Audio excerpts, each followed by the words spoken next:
Hello and welcome to this week's edition of Energy Frontiers, proudly supported by the African Energy Chamber. I am Justina Okechukwu. Let me walk you through some of the biggest energy news from here in Africa and around the world. A UK upstream oil and gas company known as Afentra has reported an approval from the government of Angola to buy a 14% non-operating interest in Block 3/05 and 40% non-operating interest in Block 23 from the state-owned oil and gas explorer Sonangol. Libya's National Oil Corporation has announced the launch of its investor registration portal, which was designed to boost transparency and leverage undeveloped oil reserves in the country. A new report by the UN Environment Programme shows that governments around the world still plan to produce around 110% more fossil fuels by 2030. The amount, according to the report, will see production exceeding the needed global warming limit of 1.5 degrees Celsius and undermining the energy transition needed to achieve net zero emissions. Rystad Energy, a Norwegian energy research firm, says Africa's geothermal sector will attract at least $35 billion in investments by 2050. Pushing the continent's installed capacity to 13 gigawatts by 2030, which is more than double the expected 5.5 gigawatts of installed capacity in Europe. Oil prices, after a slight increase on Friday, are poised for a third consecutive week of decline. The Israel-Hamas conflict supply disruption concerns have eased, giving way to renewed anxieties about demand.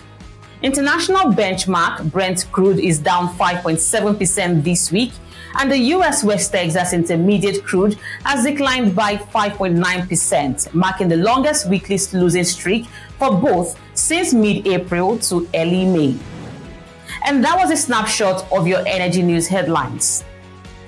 European countries continue their search for alternative oil and gas sources to replace decades of over-reliance on Russia. More on this when we return.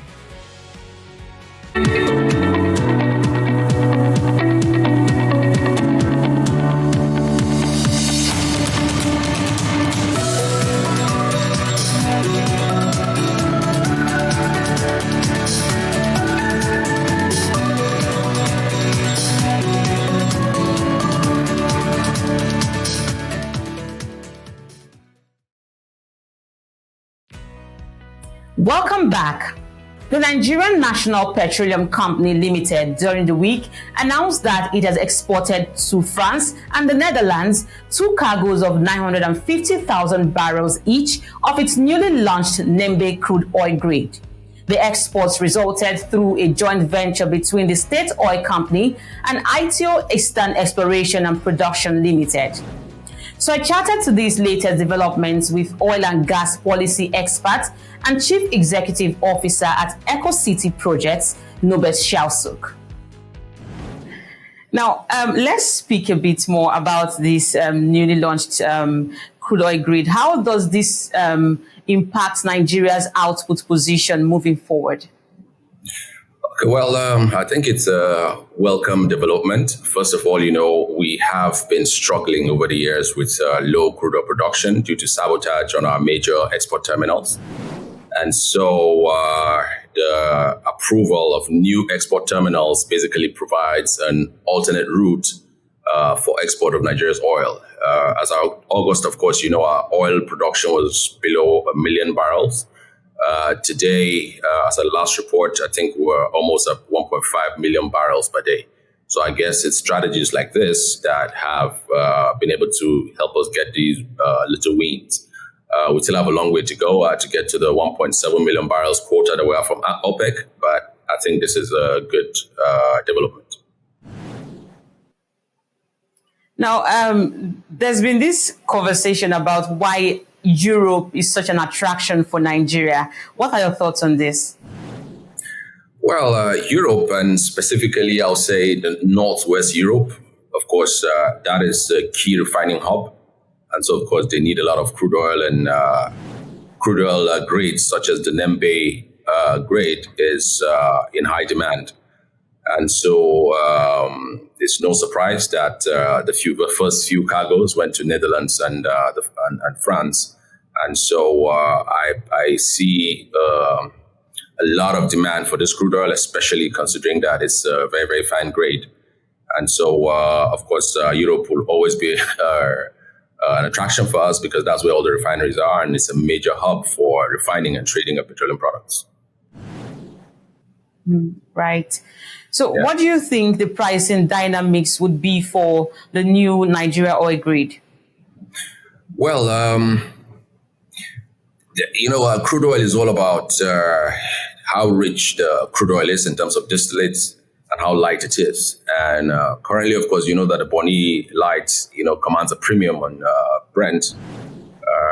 As of today, I think the Brent is trading for about $80 thereabout, and Bonny is about 81.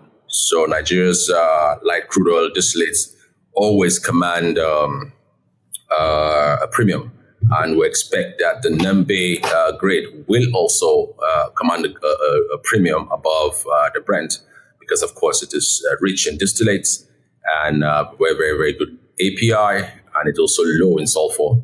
So I expect it to command a premium above Brent in the market. Now, do you foresee further partnerships and export potentials between Nigeria and other producers? Well, I think the ITO NNPC partnership is first of already, I think, 3 licenses that have been given. 2 other licenses have been approved earlier in the year. And we hope those guys would also come up to come on stream, just like ITO has with the Nembe crude oil export terminal. And so the current government, I think, kudos to them. They have done well in coming up with this strategy. And as 3 licenses have been given, I'm sure I assure you that a lot more are on the way, as this is the only way you can have an alternate route to the currently sabotaged export terminals. It's difficult getting crude oil through the Nembe Creek trunk line. There's a lot of sabotage on that line, and that is the line that leads, I think, to the Bonny export terminal. And so for all the producers that are along that route, is quite a problem for them exporting their crude without getting poached. And so I think we're going to see a lot of effort, especially by government, to encourage crude oil producers to come and get licenses for export. And I know that is one of the focal points, or what I say, the policy thrust of this current government, to get Nigeria's crude oil export up. We need to get our production up because we desperately need that money. Nigeria is struggling right now with hyperinflation and the issue of devaluation of our currency. And you know that our currency is heavily dependent on our oil revenues. And as there are no oil revenues to give us that dollar that we need to hedge the naira, we are struggling right now with our currency hitting almost $1,000, $1,200 and $1,300 a month ago. And thankfully, of course, with the new deal they have with financiers to hedge their future LNG cargoes, they're able to get some dollars to hedge the naira. And so far, we've seen the naira come down below 1,000, and we're hoping this will be sustained to encourage investment in the country. So, of course, you're going to see more investments in private terminals, export terminals, as government, works to improve our production. The 2023 Intra-African Trade Fair, the brainchild of the African Export-Import Bank, in collaboration with the African Union and the Africa Continental Free Trade Area, kicked off in Cairo, Egypt this week. One of the key conversations at the biennial event was focused on how Africa can utilize its resources to enhance energy access and drive industrialization, while also exploring what it means for intra-African trade and Africa's trade relations with external partners. We are told that we should rely on renewable energies. Ladies and gentlemen, to this minute, there isn't any guarantee, despite the resources being put into research on renewable energies, that it will meet the expectations that we've all been made to look through. So, what do we do? Go this way or critically look into other parts of dealing with the climate challenge? We think, or I believe, that in the last 150 years, 2,500 megatons of emissions have been put in the atmosphere primarily by today's industrialized countries. We are being told that because of the mess they have created, we cannot use energy, or we should use some form of energy that is not going to create additional mess. We have no problem with that. The question we want to ask, is that the only part to saving the planet? And we say no, because there are technologies today that will allow us to be able to extract the emissions, legacy emissions, that have been put up there in the last so many years. These countries are not developing and deploying these technologies for the simple reason that if they develop it and deploy it, then the so-called climate catastrophe that we are all afraid of, that fear will not be there anymore.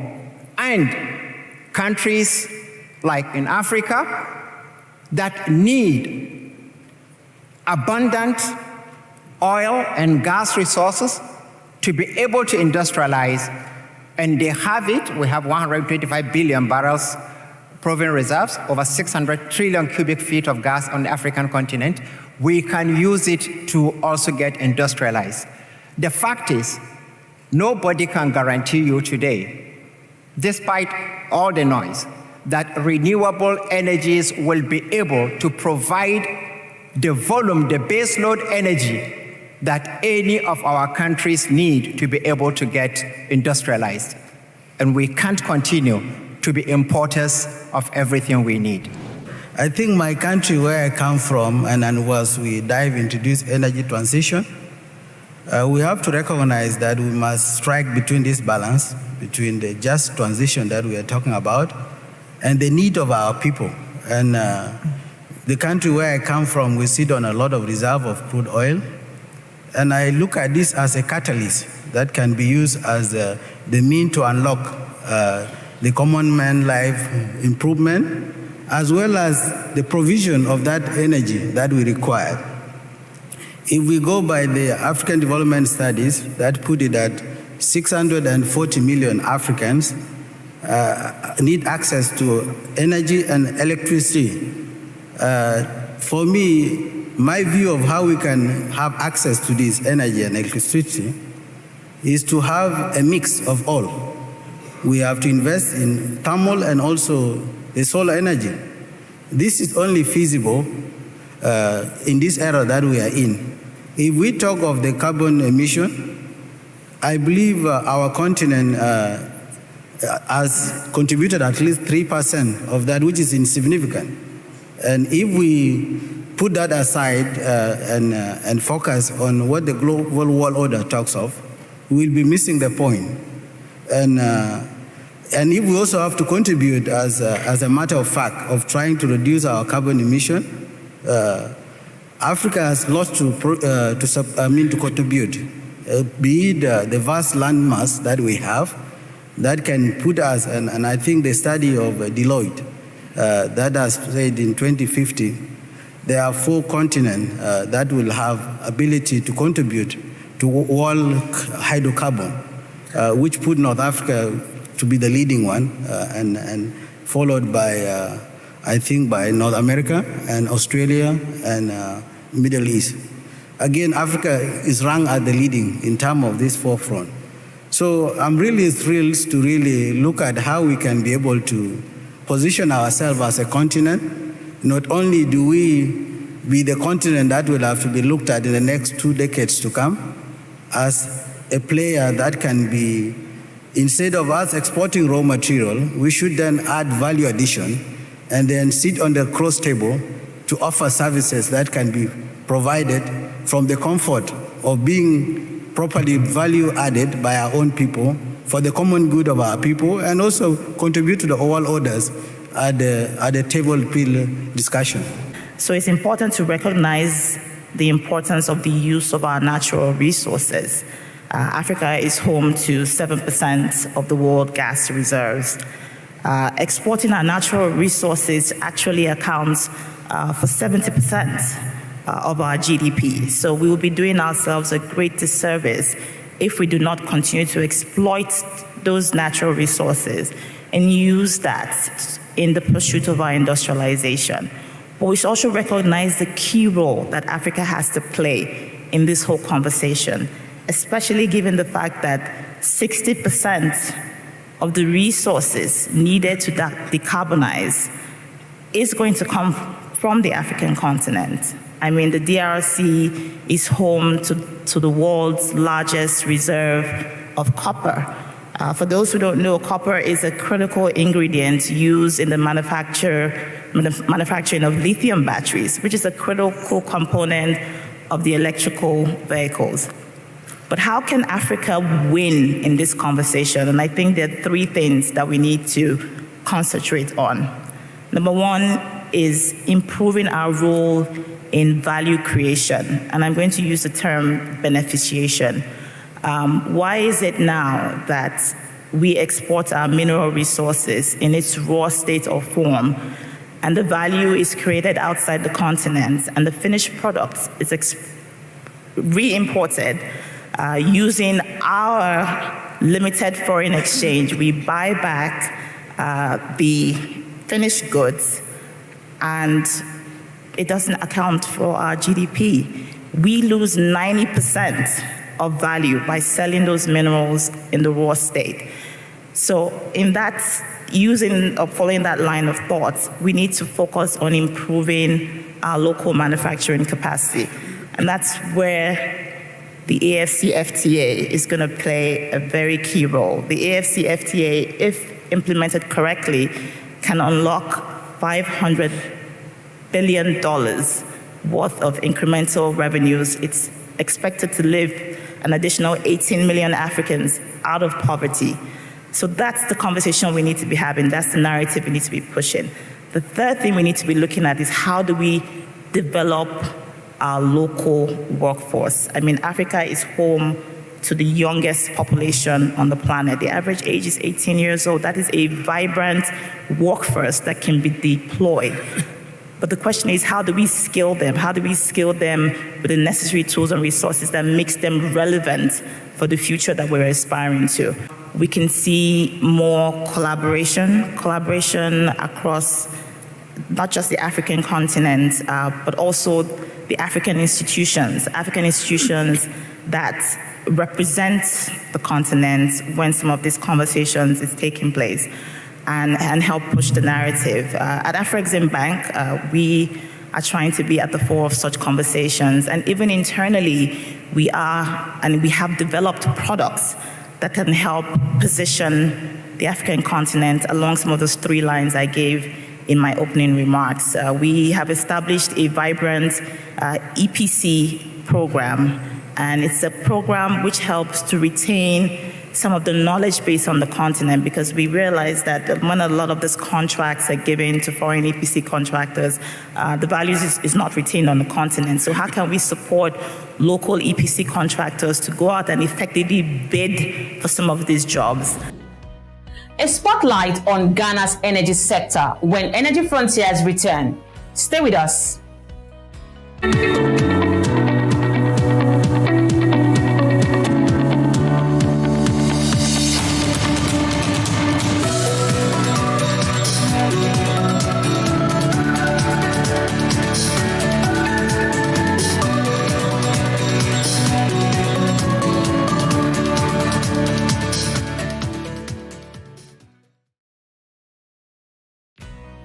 Welcome back, everyone. A session was dedicated to the Ghana's energy sector at the 2023 African Energy Week Summit held last month in South Africa. That session provided some insights into the West African country's energy landscape, including resource potential, regulatory landscape, and development objectives. Here are a few points from that panel discussion. When the new acts were being employed, we want to protect our petroleum agreement with the laws and everything that we started off with. We want to make sure that no one really appeals from it. Okay. When new laws come on board, he would like to implement that. Definitely. When we find differences, we get together. We've created something called ways of working. Yeah. And came up with some principles that work for the government and work for the industry as well. And of course, I think it flows from the stability clauses as precisely, well. Yes. Precisely. So those are some of what he's talking about. Those are some of the things that we've worked to make sure that we can actually move forward with the type of work that we're trying to do. Okay. Asking the question about wanting to do more.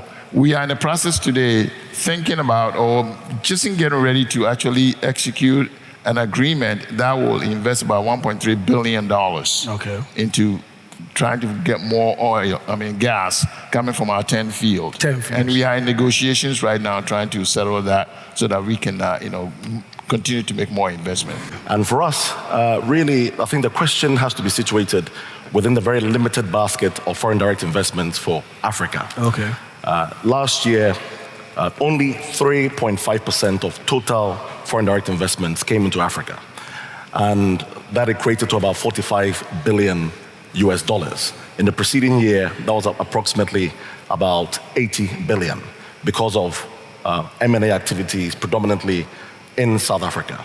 And so when we're looking at this question of partnerships and linkages and financing, for us, the question is about the readiness of Ghana through the instruments that we have in terms of regulation, in terms of policy, to be able to become more flexible, to be able to become more attractive in attracting and retaining the crucial investments that we need to bring the stranded assets into production. We're talking about investment, and I think we were thinking in terms of monetary and financial. But in order to really progress, there has to also be investment in human resources and human capital. Because from what I've seen, the little time I've spent at GNPC, it doesn't matter how much investment comes in, foreign direct investment, if there is an investment in human capital or local content, you will rarely not find any progress. So Joe will tell you Cosmos is really helping us with secondments. And we're also working with our partners, Talo and E&I, by training our employees.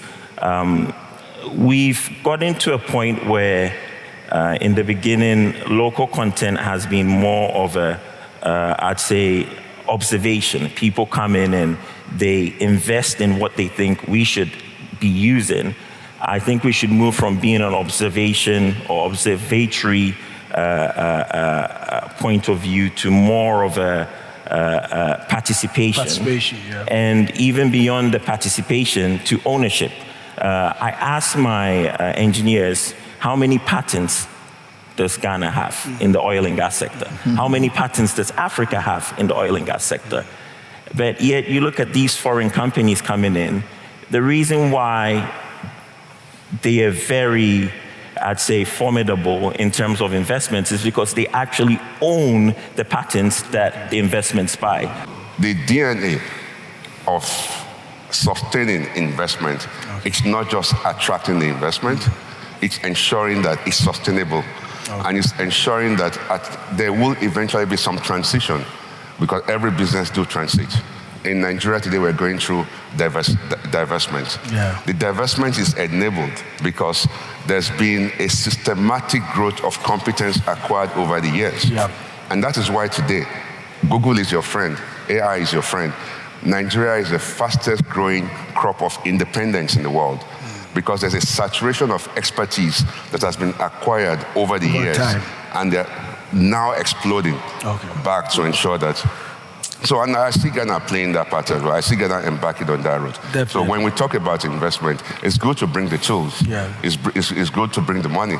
When the tools wear out and when the money falls, Yes. what happens? What happens? You need some ingrown competence to sustain, to support that. Okay. And that we do very well in SLB. Okay. It's a model that has worked in other parts of West Africa, yeah. and we see it evolving in Ghana as well. There's a lot that we are doing. We take local content as an article of faith. It's social license for our investor friends. And in Ghana, because of our respect for the rule of law and certainty of contracts, we don't just come and tell you that you must do this in fulfillment of local content. We allow you to draw up your own local content plan and bring it to us. We look at it, and if we feel that there are aspects that you can tighten or improve, we discuss with you and let you go and do a rethink and start rolling that. So that is the spirit in which we look at local content in Ghana. And I think that our communities, we've managed the expectations of our communities.